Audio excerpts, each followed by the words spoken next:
Hello, कैसे हैं आप। आज मैं आपको एक बड़ी अच्छी कहानी सुना रही हूँ, शांति देवी की खुशी का राज। एक गांव में शांति देवी रहती थी और वह दोस्तों बहुत खुश रहती थी। तो इस बात को देखकर सब बहुत आश्चर्यचकित रहते थे कि शांति देवी का इतना नुकसान होने के बाद भी, सब कुछ छिन जाने के बाद भी वह इतनी खुश कैसे रह लेती है। लोग बाग आपस में चर्चा करते थे इस बात की। तो उसके बाद एक गांव में गोपाल नाम का एक लड़का रहता था। वो शहर पढ़ने के लिए चला गया। शहर जाने के बाद में गोपाल शाम को अपनी बालकनी में खड़ा था और शहर की चकाचौंध को देख रहा था। तो उसका मन अंदर से बेचैन रहता था। उसके कुछ दिन के बाद में वह पढ़ लिख कर जब उसकी जॉब लग गई तो वह गांव में आया। और गांव में आने के बाद उसको पता चला कि शांति काकी का इस तरह से नुकसान हो गया है, लेकिन उसके बाद भी वह बहुत खुश रहती है। गोपाल ने सोचा कि ऐसे कैसे हो जाएगा। लोग बाग तो शहर में करोड़पति होने के बावजूद भी इतना परेशान हैं, सब कुछ होने के बाद भी इतना परेशान है, और शांति देवी काकी का तो सब कुछ छिन गया, फिर भी वो ऐसे खुश कैसे रह सकती है। तो वह शांति देवी से काकी के उस राज को जानने के लिए शांति गांव में आया और काकी से मिलने चला गया। काकी ने देखकर कहा, आ जाओ बेटा, कैसे हो तुम, और शहर में सब कुछ कैसा है।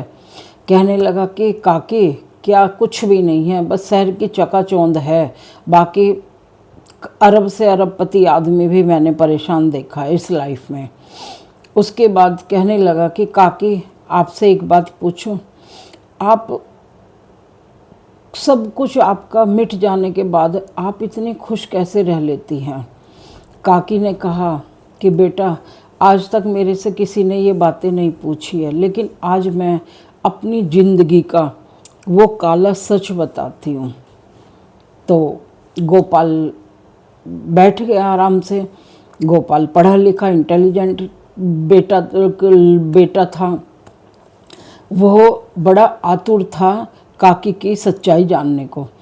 काकी ने कहा कि बहुत साल पहले मेरा परिवार था, मेरा पति था, मेरे 2 बेटे थे, और मैं अपने परिवार में बहुत खुश हूँ। वक्त की मार ऐसी पड़ी कि कुछ एक महामारी आई। उस महामारी में मेरे पति का स्वर्गवास हो गया। उसके बाद मेरे 2 बेटे रह गए। 2 में से एक बड़ा बेटा मुझे छोड़कर शहर चला गया, वो वहीं जाकर बस गया। और जो छोटा बेटा था उसकी जॉब लगी, वो रोड एक्सीडेंट में मारा गया। मेरा सब कुछ ख़त्म हो गया। मैं भी बेटा दिन रात बैठ के रोने के अलावा मुझे कोई काम ही नहीं दिया था भगवान ने। मैं रोती थी, लेकिन कुछ टाइम के बाद में पहले दिन ज़्यादा रोती, फिर धीरे धीरे मेरी आँख के आंसू सूख गए। और मैं एक दिन, मेरी परछाई मेरे सामने खड़ी, वो पूछने लगी कि शांति देवी कब तक रोओगे। आपको पता है आपकी ज़िंदगी कितनी है, आप कब तक रोओगे। तो शांति देवी पे कोई जवाब नहीं था।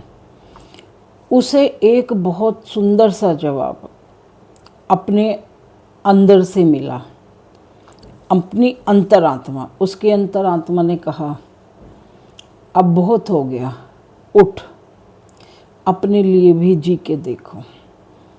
सब चले गए, कितना रोएगी, वापस आ जाएंगे। शांति देवी ने कहा, नहीं। जब आपको इस बात का पता है कि जो चला गया वो वापस नहीं आएगा, और तुम उनके जाने पर 1 दिन रो लो, 2 दिन रो लो, साल भर रो लो, पूरी ज़िंदगी तो नहीं रो सकती, या उस रोने से आपका पेट भर जाएगा। शांति देवी ने कहा कि नहीं, उसे किसी और की ज़रूरत नहीं पड़ी, अपने अंदर से ही बड़ा संतुष्ट भरा जवाब मिला। अगले दिन रात में वह सो गई।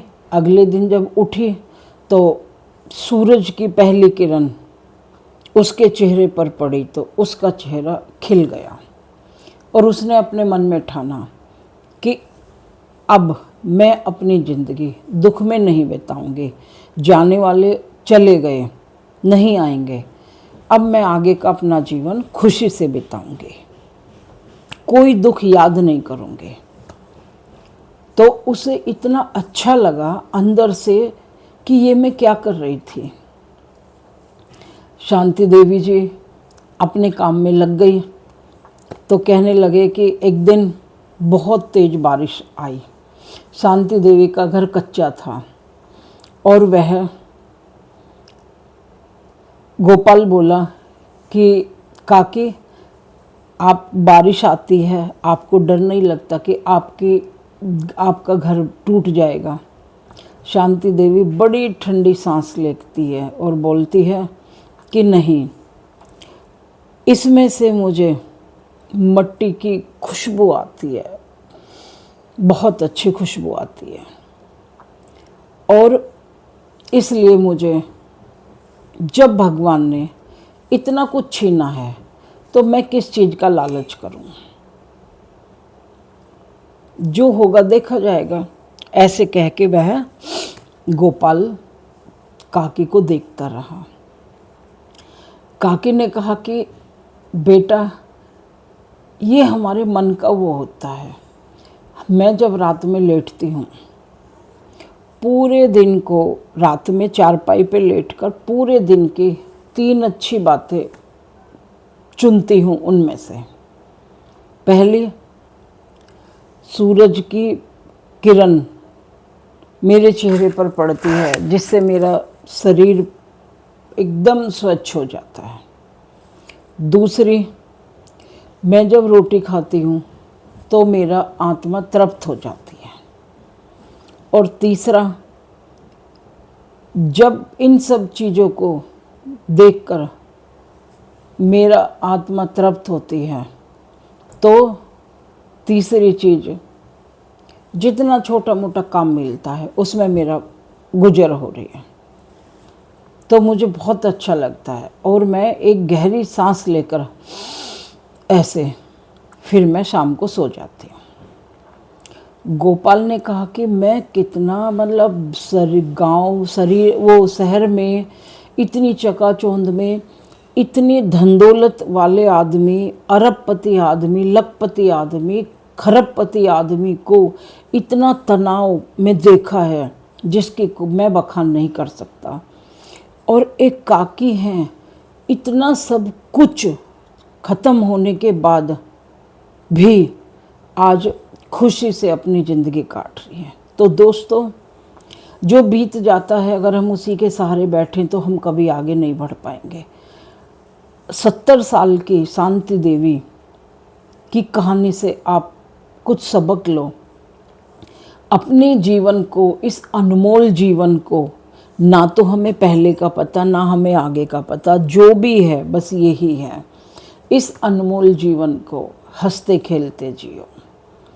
तो गोपाल की समझ में आ गया कि गांव वाले सब चर्चा करते हैं कि काकी का सब कुछ बर्बाद होने के बाद वो क्यों हंसती है। तो दोस्तों, इस कहानी से क्या सीख मिलती है कि जो चला गया चला गया, आगे की हम हैं, हमारी ज़िंदगी हमारे लिए अनमोल है, सबसे बड़ा खजाना है, इसको संभाल के रखो, बाकी सब भगवान पे छोड़ दो। तो दोस्तों, आपको ये कहानी कैसी लगी? अगर अच्छी लगी है तो प्लीज़ लाइक और सब्सक्राइब कीजिए। मिलते हैं अगली कहानी में। और इस बात को ध्यान रखिए कि शांति देवी 70 साल की उम्र में भी, सब कुछ खोने के बाद भी कैसे उसने अपनी लाइफ शुरू करी। तो आप तो समझदार हैं। जय श्री राम।